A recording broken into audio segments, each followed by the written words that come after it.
Buenas tardes, sean bienvenidos a su programa Sin Mi Chat. Les recordamos que estamos transmitiendo totalmente en vivo desde las instalaciones del Corporativo de Farmacias Similares aquí en la Ciudad de México. Soy la psicóloga Paulina Galván y les agradezco mucho que estén por acá conectados, siguiéndonos en una emisión más de su programa Sin Mi Chat.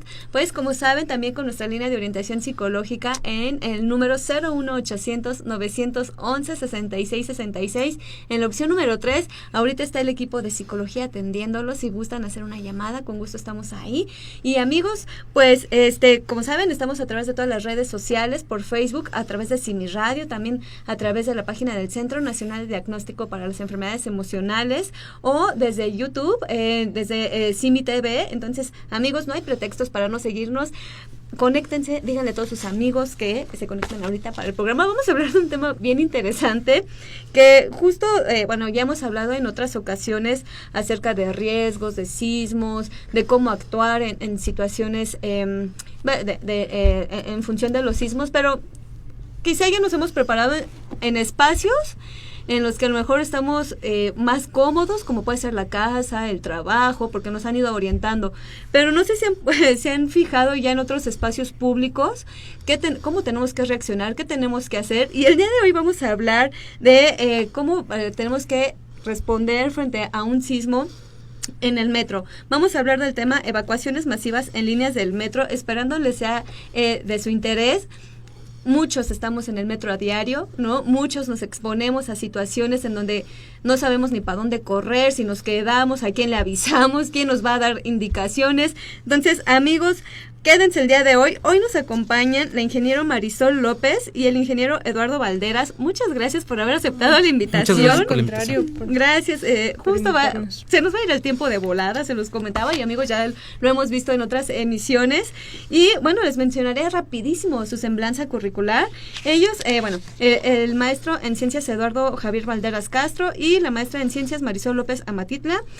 Cursamos la maestría en ciencias en ingeniería de sistemas en la Escuela Superior de Ingeniería Mecánica y Eléctrica, Unidad Zacatenco. Somos ingenieros en sistemas ambientales egresados de la Escuela Nacional de Ciencias Biológicas.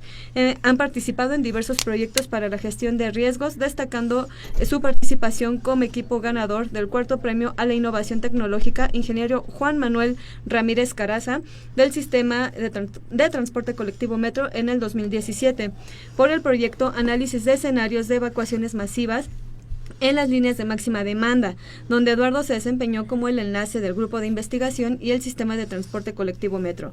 Como parte de su formación académica, han cursado diversos talleres y cursos en materia ambiental, seguridad y salud en el trabajo, entre otros, como el Diplomado de Sistema de Gestión Integral, Seguridad y Salud en el Trabajo, Calidad y Medio Ambiente, impartido por la Facultad de Estudios Superiores Zaragoza de la Universidad Nacional Autónoma de México, por mencionar algunos. Colaboran como estudiantes de maestría en el SARAX Research Group y han participado en diversas actividades de difusión científica con proyectos de análisis preliminar, peligros asociados a la seguridad del usuario del sistema de transporte colectivo Metro, y como expositores de cursos y talleres de verano para niños de tópicos de multibrigadas y protección civil de la Secretaría de Protección Civil del Distrito Federal. Y por su parte, Eduardo es parte de la primera generación del programa técnico básico en gestión integral del riesgo de la Escuela Nacional de Protección Civil. Muchísimas gracias. Muchísimas gracias. Y amigos, no se despeguen porque ya se dieron cuenta porque son nuestros invitados del día de hoy, la experiencia que tienen, y justo ahorita lo que nos van a compartir en función del proyecto que hablábamos hace un momentito. Si pudiéramos comenzar, ¿en qué consiste su proyecto? Pues bueno, nuestro proyecto como tal nace de la inquietud de pues cuál sería el comportamiento peatonal de los usuarios, uh-huh, pues cuando ocurre una emergencia, ¿no? Esto ya sea un incendio, uh-huh, o un sismo, cualquier otro evento que pudiera provocar que el usuario tenga que salir de la estación. Exacto. Y pues bueno, nuestro trabajo como tal, pues se va a basar en, a través de videograbaciones, poder sacar parámetros clave de la dinámica peatonal de los usuarios, y así poder ocupar una herramienta computacional que es la simulación de la dinámica peatonal. Pero todo esto nace de la inquietud del doctor Jaime. Él es fundador del grupo de seguridad, análisis de riesgos, accidentes y confiabilidad de sistemas. Y bueno, todo este proyecto pudo realizarse a través de que pues nosotros como grupo ganamos el cuarto premio a la innovación tecnológica que ya habías comentado, y pues bueno, esto nos dio la facilidad para poder entrar al metro, ya que de otra forma no es posible realizar este tipo de investigaciones, al menos uno que está fuera del sistema no es nada sencillo. Ok, y justo cuando buscaba la información, me daba cuenta que no hay tanta información en función de qué es lo que tenemos que hacer en el metro. Encontraba justo videos, ¿no?, de otros países, de cómo le han hecho para evacuar, en situaciones como decías de incendio, ¿no? Hay recomendaciones como para que todas las personas las podamos seguir, pero justo hablaba, bueno, yo veía, dice, te dan como un panorama, no sé, repliega o lleva ciertos pasos, pero me pongo a pensar que no siempre se pueden llevar así esos pasos en función, por ejemplo, si son horas pico o si o justo si hay mucha afluencia de la gente en el transporte, ¿no? Sí, claro. Bueno, y eso tiene que ver en cómo manejar lo que son las superpoblaciones. El sistema de transporte colectivo como tal es un sistema que denominan público masivo, y si nosotros nos vamos a la ley de movilidad, en ningún momento especifica qué es lo masivo, a partir de qué cantidad ya uno considera que eso ya tiene esa magnitud. Pues bueno, parte de nuestra investigación tiene que ver en definir eso, qué es lo masivo, y nosotros lo vamos a asociar con la parte de seguridad. Aunque la ley debiera de preverlo, no es así, ni siquiera el reglamento, que es ya parte del Ejecutivo. Y pues bueno, toda la superpoblación trae consigo riesgos, y estos riesgos pues son el aplastamiento, pero no solamente el aplastamiento que tiene pues uno como usuario normal del sistema al subirse a un vagón pues lleno, ¿no? Sino que esto se implica que en momentos de pánico, pues esto va a generar inclusive muertes, ¿no? Y esa es la gran problemática o el potencial de riesgo que tienen este tipo de condiciones, que son situaciones cotidianas que cada vez que uno sube al sistema en la mañana, a hacer uno sus actividades, al trasladarse al trabajo, a la escuela, pues se va a enfrentar a esto. Pero en el momento en el que sucede un evento, pues ahí es donde, bueno, ¿cómo vamos a reaccionar? ¿Cómo controlas a más de 2,500 personas? Cuando la gente que está dentro de las estaciones, por mucho son 3 personas, ¿no? Son los guardias, 2 guardias, un jefe de estación, si bien le va, y los taquilleras. ¿Cómo 5 personas van a poder controlar a este tipo a esta magnitud de personas, ¿no? Es mucho. Y bueno, las implicaciones que tiene el movimiento de 2,500 personas en un área que si bien está hecha para concentrarlas, que las puede tener, pero ahora ¿cómo las sacas si la estación está hecha para que entren, no para que salgan? Exacto. En este caso entiendo que está basado su proyecto en estas estaciones o en estas líneas que tienen mayor afluencia. ¿Cuáles podrían ser esas líneas? Porque la verdad es que yo luego me quedo, hay horas en las que todo el metro está lleno. Sobre todo también porque existe una condición de percepción, ¿no? Uno como usuario, llega un momento en el que a lo mejor no está tan saturado como la literatura dijera, pero sientes, pues ya cierta, situación incómoda que te hace que percibas que ya es una saturación bastante incómoda. Bueno, aquí como parte del proyecto fue una de las cuestiones, era identificar este tipo de escenarios de máxima demanda.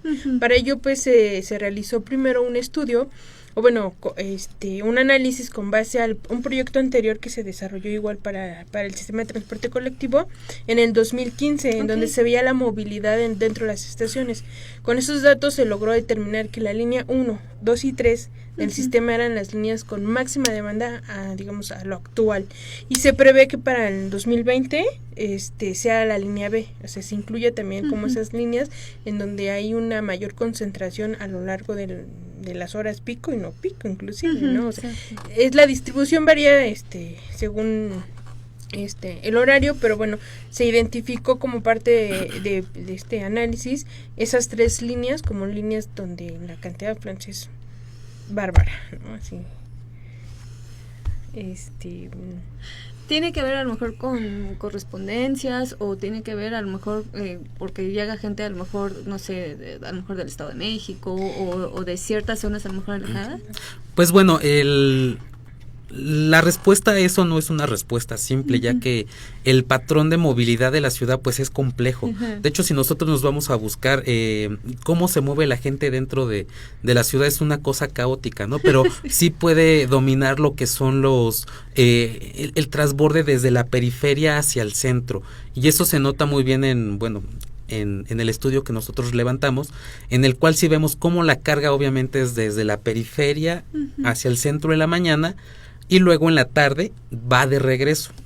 Esto solamente pasa en la línea 1 y 3, que son las que conectan a la periferia. Tenemos Indios Verdes y tenemos Pantitlán como paraderos, pues son realmente importantes. Después tenemos la línea 2, que es la otra que Marisol comentaba, que es de máxima demanda. Y esta tiene un comportamiento particular, ya que esta tiene un comportamiento simétrico. Esto quiere decir que ambos lados, ambas direcciones, dirección tasqueña y dirección Cuatro Caminos, pues funcionan casi a la misma demanda, lo que no sucede con las otras estaciones. Y bueno, esto implica que aparte de todas las conexiones que se tienen, van a provocar un movimiento complejo dentro de la red. Entonces, pues todo este movimiento va a generar que se tengan estaciones de mayor movilidad.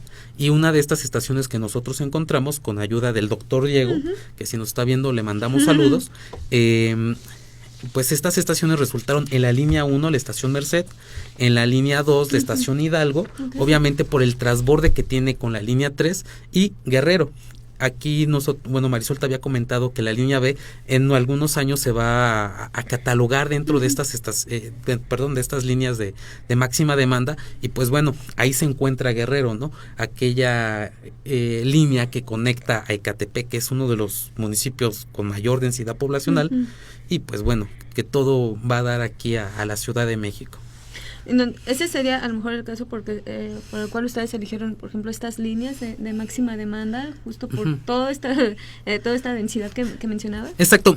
Lo que tiene nuestro proyecto es buscar cuál es la relación entre la evacuación dentro de sistemas cerrados, como lo son las estaciones subterráneas del sistema, y la cantidad de gente, de personas que pueden estar dentro de un tren en el momento de una evacuación. Y bueno, ¿dónde íbamos a encontrar estas condiciones? Pues iban a ser en estas líneas.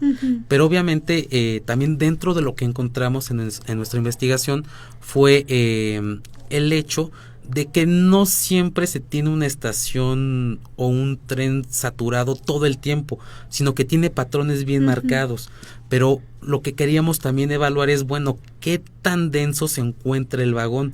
¿Y qué condiciones son? Porque recordando la ley de movilidad, pues nos va a mencionar que el sistema debe de generarse, el sistema masivo, público masivo, debe de generarse en las mejores condiciones de seguridad y comodidad, lo cual nosotros pues ponemos en duda, ¿no? Si realmente esto pasa en el sistema, pero no solamente porque tengamos que ir cómodos, sino porque sí tiene una afectación el que el sistema esté tan saturado en la parte de evacuación, y que bueno, más adelante podremos comentar este tipo de resultados. Ok, o sea, el que haya tanta gente a lo mejor en estas estaciones evidentemente va a complicar un procedimiento como estos de evacuación, ¿no? Y me pongo a pensar que ahí se llevarán a cabo otros procedimientos, o sigue siendo igual para todos.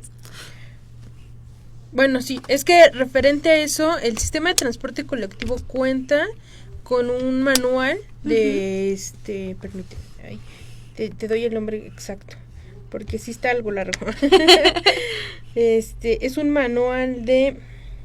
Bueno, lo que tiene el sistema son planes como ya específicos para cada tipo de estación, y que también fue algo a lo que nos pues tuvimos ahí como que nos sacó de onda.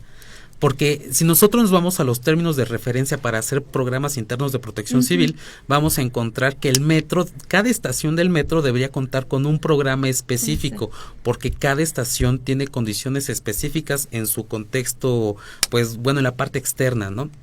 Pero el sistema también vamos a decir que la parte de protección civil del sistema de transporte colectivo es una parte reducida. Digo, no te puedo decir cuánta gente hay, pero no es la suficiente para atender 195 estaciones.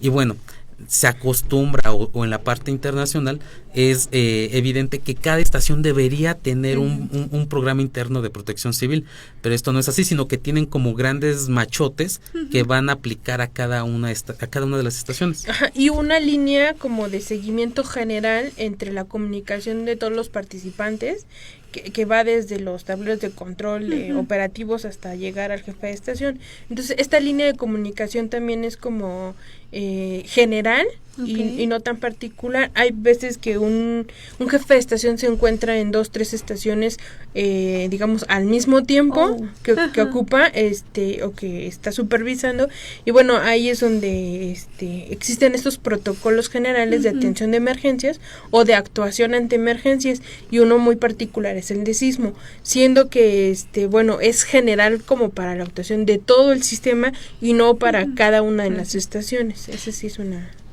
situación compleja. Justamente porque lo que decía, ¿no? O sea, hay estaciones que a lo mejor se puede ver a lo mejor con menor afluencia de gente, ¿no? Y a la siguiente ya se llena, ¿no? Entonces ahí ya hace su particularidad.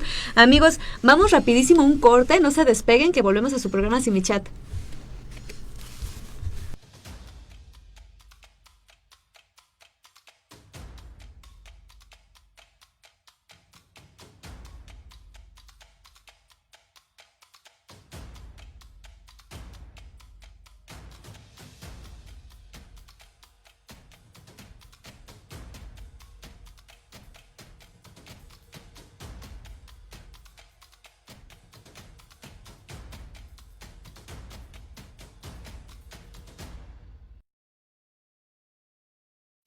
Amigos, gracias por continuar con nosotros en su programa Sin Mi Chat. Pues ya tenemos acá preguntitas. Muchas gracias por estar conectados. De Mar Estrada, y justo es una de las preguntas que íbamos a hacer, Mar. Muchas gracias. Dice, sí, yo quiero saber qué hacer en el metro si hay un sismo. Entonces ahorita la contestaremos. Y Luis García también nos pregunta, dice, ¿es verdad que dentro del metro es el lugar más seguro en donde puedes estar durante un sismo? Ok, bueno, dentro de qué hacer en caso de sismo, bueno, el sistema de transporte colectivo a lo largo del 2017, después del evento de septiembre, emitió por medios oficiales electrónicos una serie de infografías en donde daba recomendaciones. Ahora sí que el básico, calmar, mantener la calma, no llorar, no gritar, no empujar, esperar las indicaciones de la autoridad, ¿no? Y una de las características muy particulares dentro de estas recomendaciones era que si estabas en la estación, si estabas en el tren, te quedaras en el tren, sino que te replegaras y que esperaras las indicaciones. No encender encendedores, humo, fuego, y no bajar a las vías. Si estabas en interestación, mantener la calma, no correr, no gritar, no empujar, y esperar la indicación para ver si el tren iba a avanzar así hasta llegar a estación o si tenías que bajar por vías, pero era mantener la calma y esperar la indicación, que normalmente el manual que te comentó que maneja el sistema en el protocolo es por voceo y normalmente lo da el conductor o lo da el coordinador del puesto de control de comandos. Entonces ahí es como que unas diferentes actividades que se pueden desarrollar dentro del sistema. Ahora, el mismo manual indica que las instalaciones son seguras. Nosotros no somos ni ingenieros civiles y desafortunadamente tampoco pudimos tener acceso a cierto tipo de información que nos pudiera garantizar ahora sí que la estructura en sí, y nosotros podemos dar un dictamen de, sí, es muy segura. O sea, realmente no, al poder desarrollar esta investigación, sí estuvimos en cierta parte limitados en el acceso a la información, pero lo que sí podemos ver es que, bueno, lo pudimos notar el pasado 2017, que realmente los daños a las estructuras de las estaciones como tal, pues fueron pocas, fueron casi nulas. Y sí hubo registro de daños en vías y todo, pero no así para la estructura general de una estación. Sí.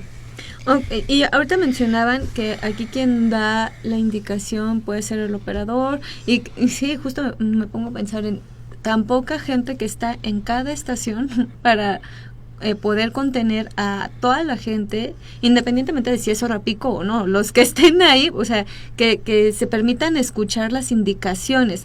En este caso, ¿quién serían los indicados para poder emitir las indicaciones? Si hay como un, no sé, como un grado de jerarquía, o sea, que fuera el operador o el vigilante, ¿hay ¿cómo se manejan las indicaciones? Sí, las indicaciones las dan... Bueno, es que son 3 fases en lo que se desarrolla un evento particularmente sísmico, porque este protocolo es referente a situaciones de emergencia sísmica. Entonces, hay una en donde entra lo que es la fase 1, es el establecimiento de la comunicación interna para el control operativo, es decir, detener los trenes, cortar el suministro de energía. Y bueno, eso lo hacen los puestos de de coordinación general y táctica. Después ya viene la fase de protección al personal y atención de la emergencia. Ahí entra equipo, lo que está higiene y seguridad y esta protección civil, que igual tuvimos la oportunidad de platicar con una persona de protección civil y por eso el comentario de Eduardo, no sabemos exactamente cuánto personal tenga esa área, lo que sí sabemos es que es poca, o sea, realmente los equipos o las células de trabajo sí están reducidas. Y ya de ahí, bueno, viene un monitoreo ya para ver toda la atención de las estaciones. Entonces, el voceo normalmente inicia desde ¿cómo se llama? El inspector, que puede dar la primera orden, y ya de ahí viene desde la coordinación del puesto central de control, que son los que inician con los altavoces todo lo que es el voceo, tanto en estaciones como dentro del vagón. Para mantener la calma lo hace el conductor. Eso. Entonces, esas son las personas que deben de transmitir la instrucción adecuada con... Ahora sí que con la estrategia de comunicación pertinente. Entonces, ahí ellos son los responsables de llevar a cabo ese mensaje a primera instancia. Y me pongo a pensar que entonces ahí los vigilantes serían como el apoyo, ¿no? Para, o sea, que se haga entender de la indicación que se acaba de brindar. Sí, bueno, es que como parte del protocolo, hay diferentes escenarios que se contemplan en este protocolo por el evento sísmico. Ahí va por la magnitud del sismo y las consecuencias que pudiesen tener dentro de la estación, pero generalmente todos terminan en evacuación. Es decir, al final, ya que pase el movimiento, si se dio la orden de replegar, todos van a salir y tienen que evacuar la estación. Entonces, los vigilantes pueden llegar a ser cuerpos auxiliares para manejar el flujo de las personas y que puedan evacuar la estación. Ahora, aquí es importante que nosotros definamos para la audiencia bien qué es una evacuación masiva, en este caso. Entonces, ahí sí nos apoya el maestro. Bueno, pues una evacuación, pues va a ser el traslado de ya sea personas o bienes. Lo que se trata es minimizar el impacto que se va a tener sobre el sistema, el cual va a estar siendo afectado por un agente perturbador. Esto hay que retirarlos de esa zona de mayor peligro, de mayor riesgo, hacia una de menor riesgo. Pero aquí una de las preguntas, y que tiene que ver con lo que Marisol desarrolló, es ¿dónde están esas zonas de menor riesgo dentro del sistema? Porque pues el sistema, por la forma en la que fue construido, pues casi toda la estructura, vamos a decir que son zonas de seguridad, casi todas. Pero aquí lo que le hace falta al sistema es, saliéndome un poquito del tema de la definición que ya la dimos, pero es que hacen falta señalamientos de acuerdo a la norma 03 de Segov sobre esos, dónde están esas zonas de menor riesgo y cuáles son las rutas de evacuación. Exacto. Aunque es un poco intuitivo cómo salir de la estación, hay estaciones en las cuales es un laberinto. Ajá, exacto, no es tan fácil. Entonces, pues vamos a poner de ejemplo Chabacano, vamos a poner Tacubaya, San Lázaro. La línea naranja, ¿no? Que son como túneles. Exacto, entonces. Y si es parte de tu recorrido, quizá ya conoces ciertas características de desplazamiento de las rutas, donde están las escaleras. pero y si te toca una estación que no es la tuya, que es una de paz, bueno, que está dentro de tu tránsito, es ahí donde pues viene el primer conflicto, ¿no? ¿Hacia dónde me muevo? O sea, si salgo, que ya la andé, pero de ahí para dónde, no todas las estructuras de todas las estaciones están conformadas de la misma manera, que fue uno de los casos que nosotros tuvimos que desarrollar para el proyecto, aunque nosotros nos enfocamos solamente en 3 estaciones y como lo comentamos al principio, fue tomando en cuenta la cantidad de gente que maneja, nos dimos cuenta que al final del proyecto las 3 estaciones fueron subterráneas, realmente no pudimos estudiar una estación superficial o una estación elevada, y ahí por ejemplo hasta los accesos a la estación son completamente diferentes. Entonces es un área de oportunidad poder desarrollar pues ahora sí que esta línea de investigación para el resto de las estaciones, que son muy variadas.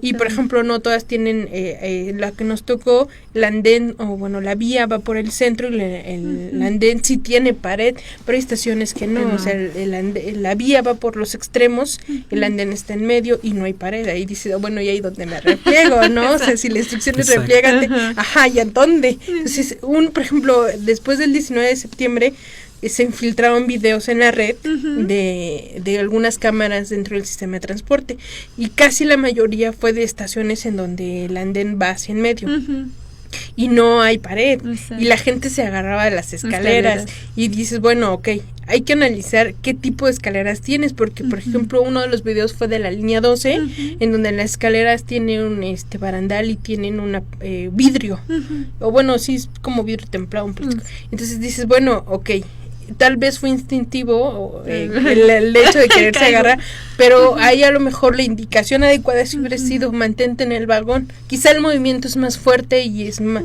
puedes tener más pánico, pero garantiza un poco más tu seguridad al momento de mantenerte en un sitio en donde corres menos peligro por la multitud, por el aplastamiento, por todos esos detalles que ya hemos comentado al inicio, lo que genera el pánico de la misma emergencia. Y a lo mejor la instrucción ahí sí es adecuada de mantente en el vagón, no te muevas, va a ser más intenso el movimiento, porque pues como vemos el sistema neumático tiene mayor movilidad y todo, inclusive se siente cuando bajas del vagón y baja mucha gente, el convoy se mueve, ¿no? A lo mejor ahí el efecto por el mismo sismo es mayor, pero la seguridad te va a garantizar. Al momento sísmico, al momento del evento, pues sí te va a garantizar un poco más seguridad que estar en las escaleras con toda la multitud, igual ahí llega un rompe y te puede pasar a mayores. Exactamente. Entonces, en este sentido, la evacuación se va dando también, entiendo que hay como un procedimiento, ¿no? En ese sentido, ¿cuándo sí, cuándo no? O sea, ante esto que comentabas, ¿no, Marisol? Hay ciertas estaciones que a lo mejor tienen una mayor estructura, digámoslo así, como para yo poderme replegar, y en las que no, ahí es en el momento, como decimos, de dar indicaciones. ¿Qué más tendríamos que seguir las personas cuando estamos en una estación? Bueno, en caso de sismos, ya Marisol lo comentaba, replegarse, o en este caso, pues quedarse quietos, no. Sí, realmente es eso, alejarse lo más que se pueda de la vía y del contacto entre el tren y el andén, porque en los videos que comentaba Marisol, pues uno puede ver cómo se desplaza, cómo se mece de forma muy brusca el tren, y obviamente puede quedar atrapado. De hecho, el sistema tuvo ahí una demanda de una persona que decía que había quedado atrapado entre el andén y el tren, ¿no? En este momento en el que se mecía. Entonces realmente es conservar la calma. Si bien las instalaciones del sistema podemos decir que son seguras porque el sistema así lo expresa, pero faltan elementos, esos dictámenes estructurales para poder pues saber si realmente lo son o no. Pero aquí es importante que pues se tenga esta información, que la puedan dar, y que pues el usuario esté consciente de en qué tipo de estación y qué tipo de obras se necesitan hacer, porque realmente todo esto es opaco para nosotros. Perfecto. En esto que ustedes comentan, ¿ustedes consideran que las personas están preparadas para enfrentar un sismo, y más en cuando se encuentran entre tanta gente?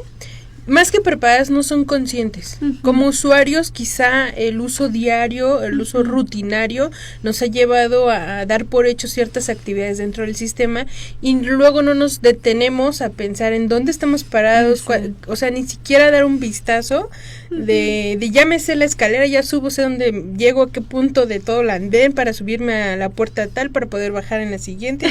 Ya tenemos establecido un ritmo de uso quizá dentro del sistema que no nos ponemos a observar, detenernos un momento y observar quizá que no hay señalamiento o que sí hay, o cuál es mi ruta, o si hay más entradas, más salidas, más accesos, más escaleras, porque hay estaciones en donde literalmente son 2 escaleras y luego están divididos para mujeres y para hombres. Entonces el área mixta realmente tiene una escalera que cubre 6 vagones, y si van todos poblados, bueno, eso hay que hacer conciencia en el usuario de conocer tu sistema y observar tu sistema realmente, qué te está informando, y si no te está informando qué hacer, exigir, ¿no? Exigir, dame infografías que me digan en dónde me tengo que quedar, cuál es la zona en donde me tengo que quedar, porque replégate, y hasta qué parte, ¿no? O sea, de toda la pared, en dónde, qué tan pegado, ya cuando la multitud está,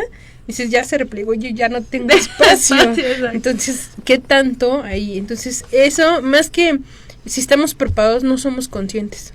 Exactamente. Bueno, complementando un poco lo que decía Marisol, participamos en otro proyecto igual de este mismo grupo de investigación, en el cual pues se le hacía la pregunta a la gente, pues bueno, cómo percibían ellos los medios de comunicación o la información que ellos debieran tener, y la verdad la gente pide a gritos que les den información, que les expliquen cómo actuar, y sobre todo en este tipo de casos estamos manejando como la parte en la que los procesos administrativos, la parte del sistema, cómo el sistema va a decidir que tú tienes que evacuar, y eso es toda una cadena en la cual es la comunicación de el jefe de estación con el jefe de línea y así hasta arriba, hasta que alguien decida si evacúen, pero mientras ya pasaron cuánto tiempo y si ese tiempo fue el necesario para ya evacuar, y eso genera en la gente incertidumbre.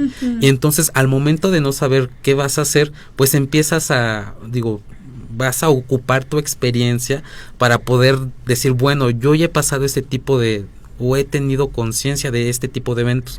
Entonces empiezas a proyectar y a lo mejor empiezas a generar un escenario más drástico de lo que realmente es, y empiezan las situaciones de pánico. Y ahora esto en situaciones de superpoblaciones pues va a generar lo que habíamos comentado en un inicio, ¿no? Aplastamientos. Y esto puede generar muertes. Esa es la complicación, porque sí ha pasado en otros sistemas y puede pasar en el sistema. Lo peor que podemos hacer es decir, pues no ha pasado y nunca va a pasar. Todos los sistemas son susceptibles a fallar, y el sistema puede en su momento llegar a tener este tipo de eventos. Que la probabilidad sea muy baja de que pase no nos exime a que no se presente. Justamente. Vamos rapidísimo a un corte, amigos, y no se despeguen, que estamos ya en unos segunditos acá de vuelta.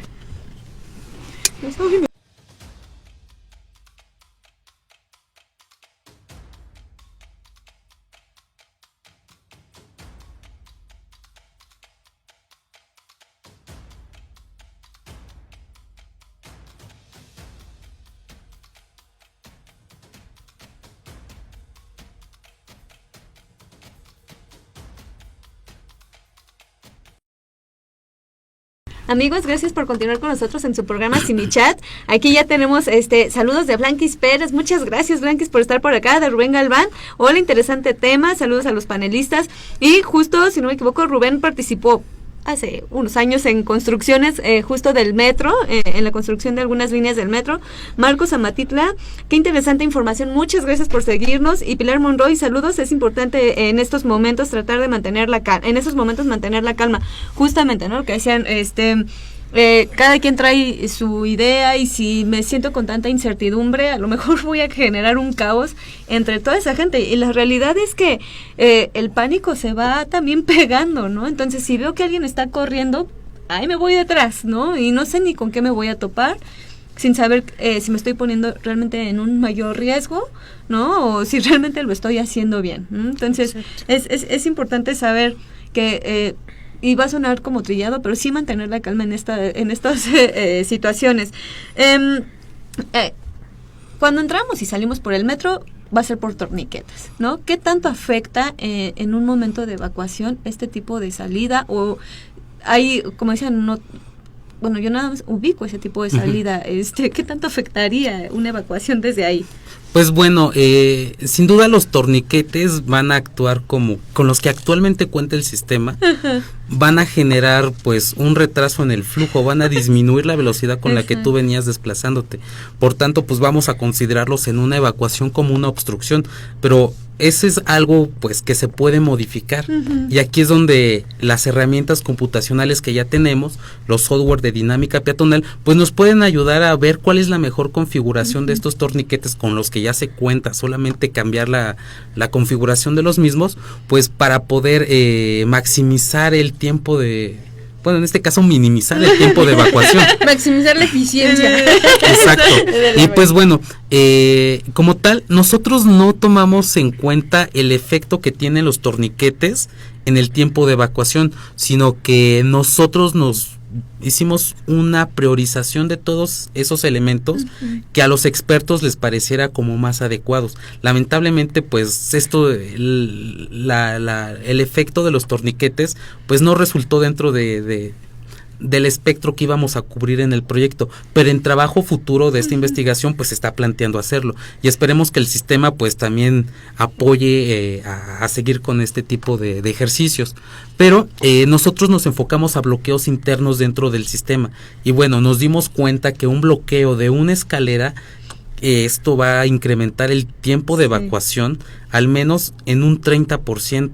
Esto quiere decir que vas a tener 30% más de ese tiempo si tú obstruyes una escalera, ya sea porque la escalera está obstruida, porque a lo mejor la gente está siendo solidaria y está moviendo a alguien con silla de ruedas. Esto, digo, yo no lo quiero decir tal cual, pero pues esto va a generar un bloqueo en la propia escalera, o comercio informal, o que estén reparando la escalera, que también fue un tema en años anteriores. Tenemos la escalera, no sé si fue aquí en Ermita, ¿no?, donde cayó totalmente la escalera, y entonces solamente tenías pues una menos para poder sacar a la gente o poder movilizarse. Entonces hay estructuras críticas, y una de estas son las escaleras. Al menos eso es lo que demuestra la simulación de evacuación. Mencionar, justo retomar el tema de las escaleras, porque en muchas estaciones, justo, o en todas, están las escaleras eléctricas. En algunas, son algunas, y bueno, las escaleras eléctricas como tal pueden ser parte de la ruta de evacuación, siempre y cuando cumplan con lo que es en los términos de la norma 02, pero esto es solo si van a estar bloqueadas tanto de su movimiento como la energía que lo provee. Y aquí volvemos a lo mismo. Digo, está muy bien el que sí se puedan usar y que se apaguen, pero realmente van a estar en las condiciones óptimas para poder usarse durante la evacuación. Ya hemos visto, por ejemplo, tenemos el caso reciente en la estación Mixcoac, en la línea 7, en la cual hubo 8 usuarios que fueron lesionados porque pues la escalera falló. Entonces aquí vamos a ver que pues no todas estas estructuras de movilidad pues van a ayudar a la evacuación. Entonces ahora sí que los usuarios, con base en su experiencia, pueden preferir no ocupar esas escaleras, sino ocupar las otras, ¿no? Las fijas. Sí.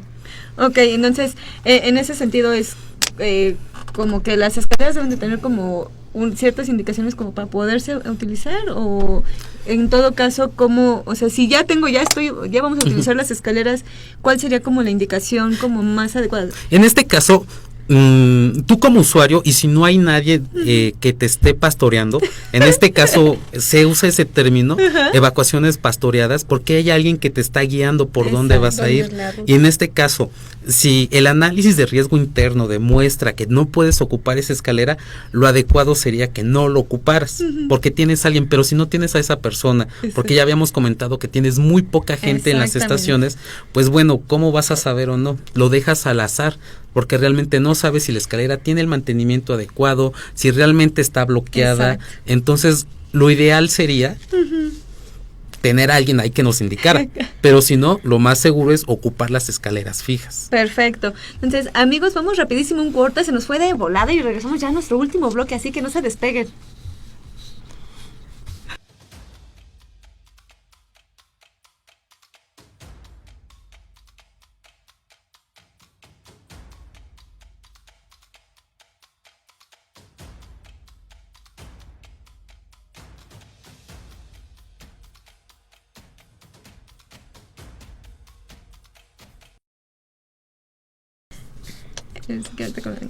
Amigos, muchas gracias por continuar con nosotros. Ya estamos en el último bloque, se nos va a ir de volada. Entonces, ahorita ya que estábamos hablando justo de los riesgos y de la forma en que a lo mejor más segura al momento ya de una evacuación en el metro, lo que hemos visto, por ejemplo, ya en ciertas líneas, si no me equivoco, o sea, en la 12, ¿no? Que ya están siendo más incluyentes, que luego hay chicos ahí apoyando para las personas que tienen alguna discapacidad. En este sentido, ¿hay algún procedimiento para evacuarlas? Porque si tratar de mantener la calma en todos, que a lo mejor se pueden mover de una manera relativamente más sencilla, ¿no? ¿Cómo darle la indicación a una persona que tiene una discapacidad y que a lo mejor puede tener un procedimiento diferente para evacuar? Pues bueno, el sistema ha tenido avances, ha instalado pues elevadores que ayudan a que la gente pueda moverse dentro del sistema, pero hay que recordar que el sistema de inicio nunca lo pensaron para que la gente con alguna pues discapacidad pudiera ocupar el sistema, moverse dentro de la ciudad incluso, ¿no? Pero ahora con estos esfuerzos hay que recordar que cada modificación a la estación pues va a traer riesgos pues derivados de esta instalación. Lo que nosotros preguntaríamos como investigadores sería, bueno, en condiciones en las que falla la energía eléctrica, ¿estos van a funcionar? No lo sabemos, porque inclusive tenemos por ahí un videíto en el cual pues ocurre una falta de iluminación, falla el sistema de iluminación dentro de la estación Patriotismo, me parece. Si no, ya corregiré el dato. Pero sí falla, o sea, sí hay una falla en el suministro de energía. Y esto, pues, imagínate, en una estación subterránea donde no tienes iluminación, exacto, entonces, pues, totalmente te quedas a oscuras. Ahora, súmale pues, la población toda asustada, las mujeres que van bueno, no todas las personas en general, que van a empezar pues, con la incertidumbre, ¿no? ¿Qué va a pasar? Y más porque está todo oscuro. Entonces, esto hay que complicarlo más con la parte de cómo se va a mover personas en silla de ruedas, personas con alguna otra discapacidad, y que también las herramientas, en este caso los software de simulación, pues nos pueden ayudar a generar planes más efectivos. Digo, nuestro proyecto se basó en un diagnóstico, porque primero tenemos que ver cuáles son esos puntos críticos, pero en trabajo futuro también tiene que realizarse este tipo de, pues bueno, cuáles son las mejores formas de poder incentivar los comportamientos solidarios de las personas para poder evacuar a este tipo de personas, localizarlos, inclusive pues tener ya vagones pues indicados, secciones de los vagones en los cuales puedan estar estas personas para que su salida sea lo más pronta, ¿no? Y los accesos indicados también, porque no nada más es salir del tren o al andén, o sea, de ahí hacia donde me voy. Sí. Y justo, por ejemplo, si podemos retomar en este caso, cuando se hace, ¿cuáles son los riesgos justo de una mala evacuación en un espacio justo de gran afluencia como lo es el metro? Ahí, ¿cuáles son los riesgos que corremos? Bueno, el efecto que viene con una superpoblación es la disminución de la velocidad. Mientras más denso esté un sitio, menor va a ser la velocidad con la cual se van a desplazar. En condiciones normales, que es una persona por metro cuadrado, pues ellos pueden caminar a 1.4 metros por segundo, pero ya en condiciones de saturación, que son de 5 personas por metro cuadrado, pues ya esto baja a velocidades de 30 centímetros por segundo. Esto ya implica un incremento del tiempo de evacuación de 4 veces. Y bueno, estas van a ser condiciones que existen en el metro. Entonces, esto va a implicar, pues, que genere esas obstrucciones, esta formación de colas donde yo no puedo pasar. Entonces voy a generar a la mejor presión, voy a empezar a inquietarme. Exacto. Y voy a intentar salir, empezar a moverme para poder salir, porque también vamos a hablar de las salidas de evacuación como un recurso limitado en el cual todos nosotros vamos a competir por esas salidas. Aquí es donde incrementan los comportamientos egoístas, que también tienen que incluirse en la simulación dentro de estos sistemas. Es algo muy complejo, pero bueno, vamos por partes, ¿no?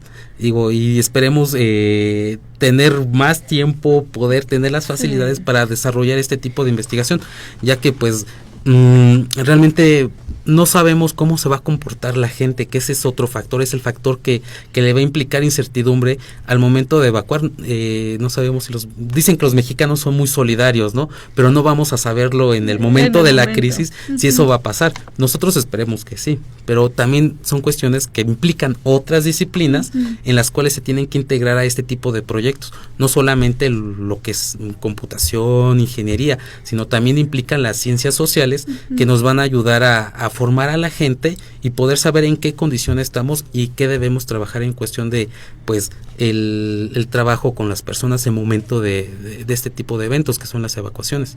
Y trabajar con la parte de cómo lo perciben, ¿no? O sea, una parte importante realmente que hasta ahora no se ha desarrollado en la Ciudad de México en el sistema de transporte es cómo el usuario percibe la seguridad, el riesgo sísmico que enfrenta al usar este transporte. Entonces es una parte importante que debe caracterizar el sistema, es el tipo de usuarios que maneja, la conciencia, cómo llegar o cómo permitir educar a los usuarios, ¿no? Cómo aterrizar la información de manera adecuada, que se interprete y permita realmente establecer estas líneas de comunicación, esta forma de dar a conocer la información y que le llegue al usuario de forma adecuada, y que al momento de una situación de emergencia, quizá al principio por ende la reacción sea pánico, ¿no? Pero ya tratando ahí entre la multitud en que no puedo salir un flashback, ¿no? Que te llegan y dices, no, pero a mí me dijeron que tengo que esperarme, entonces tengo que replegar entonces quizá ahí ya el mecanismo de comunicación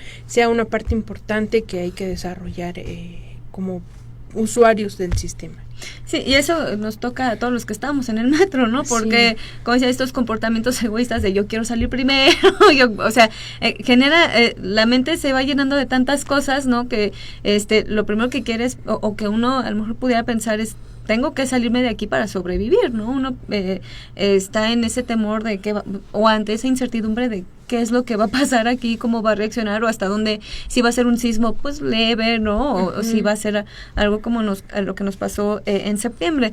Entonces, aquí lo importante justo, como decían, es que a la gente le quede clara la información, porque aunque parezca trillada el de no corro, no grito, no empujo, en muchas ocasiones no se respeta esa condición. No, y es lo mejor, es lo básico y lo más simple es lo más funcional. Exactamente, ¿no? Y entonces, en este caso es que a la gente le llegue la información clara. Y en este caso, bueno, ya estamos a unos minutitos de concluir el programa, pero si gustan darnos justamente una conclusión en función de qué hacer cuando estamos en el metro, en esto que nos estaban compartiendo.